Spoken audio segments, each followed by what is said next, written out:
এখান থেকে দক্ষিণেশ্বর মায়ের জন্য নিয়ে নেব সন্দেশ।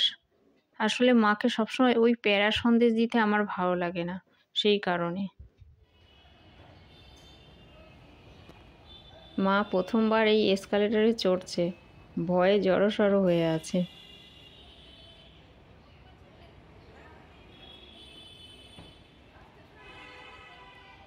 গুড মর্নিং বন্ধুরা, কেমন আছেন? আশা করি সবাই খুব ভালো আছেন।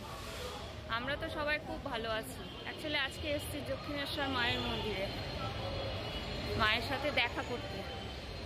অনেক দিন হলো মায়ের সঙ্গে দেখা হয়নি, সেই কারণে সবাই মিলে চলে এসেছি। এত কাছে থাকি তাও আসা হয় না, বাড়ি থেকে খুব একটা দূরে নয়। চলুন দেখা করে আসি। এই জায়গাটায় হাঁটতে আমার বেশ ভালো লাগে, কারণ এখানে তো কোনো গাড়ি ঘোড়া নেই, ভয়ও নেই।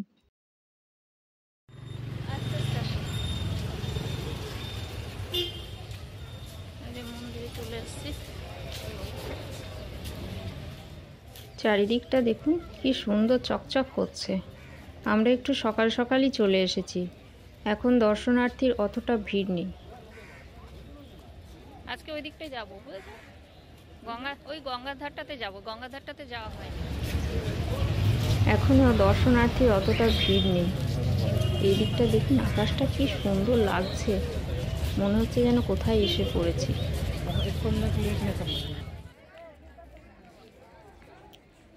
আচ্ছা, সামনের দিকে গিয়ে এবার লাইন পড়েছে বোধহয়, একটু সামনের দিকে গিয়ে দেখতে হবে লাইনটা আছে কিনা।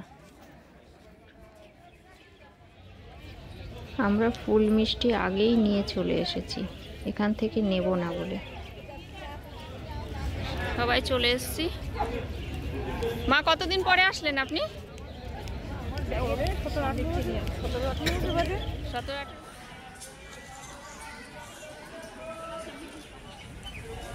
ওই দেখো দূরের বালির ব্রিজটাও দেখা যাচ্ছে।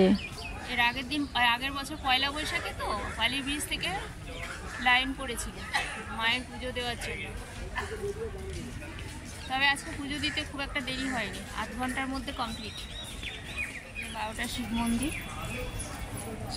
পরপর সব আছে।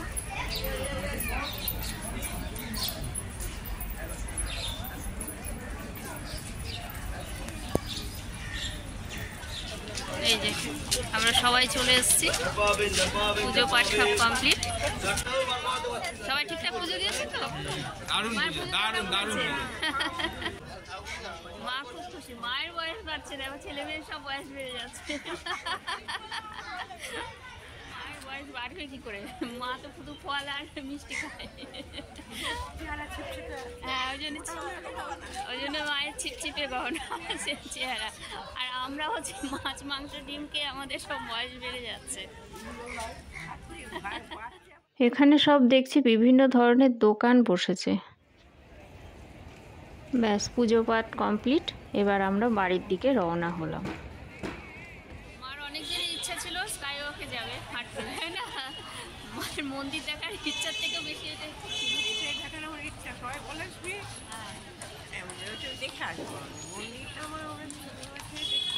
মা মন্দির অনেক ছোটবেলা থেকে দেখেছে, কিন্তু এটা তো দেখেনি, সেই কারণে এটা দেখার মার অনেক দিনের ইচ্ছা। যাক, আজকে মার স্বপ্ন পূরণ হলো, তাই তো? আমি চিনি রাখো যেতে পারবো না, গেলে পরেই চলে যাবে। হ্যাঁ, কাছে দেখেছেন কত কাছে, তাও আমরা যেতে পারি না, আসতে পারি না। ফেরার সময় স্টলগুলো সব খুলে দিয়েছে, যাওয়ার সময় এগুলো অতটা খোলা ছিল না।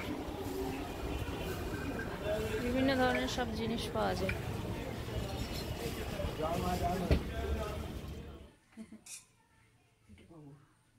চলে আয়।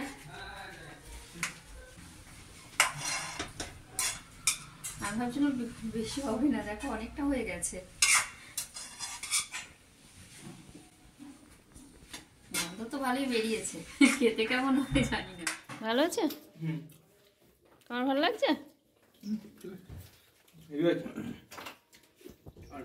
যাক, আজ পুজো টুজো দিয়ে এসে তোদের খিচুড়ি খাওয়ালাম না, তাই না কত, তাই না? খিচুড়ির পরিবর্তে দেখ না, আমি প্রথমে ভেবেছিলাম খিচুড়িটা বানাবো, শানির একটু ইচ্ছা ছিল খিচুড়ি খাওয়ার, তাই না বাবা? বাপিনাকে এগুলো আগে পছন্দ করতো না। বন্ধুরা, ভিডিওটা কেমন লাগলো জানাবেন, আর ভালো লাগলে অবশ্যই একটা লাইক, শেয়ার অ্যান্ড সাবস্ক্রাইব করবেন। ভালো থাকবেন।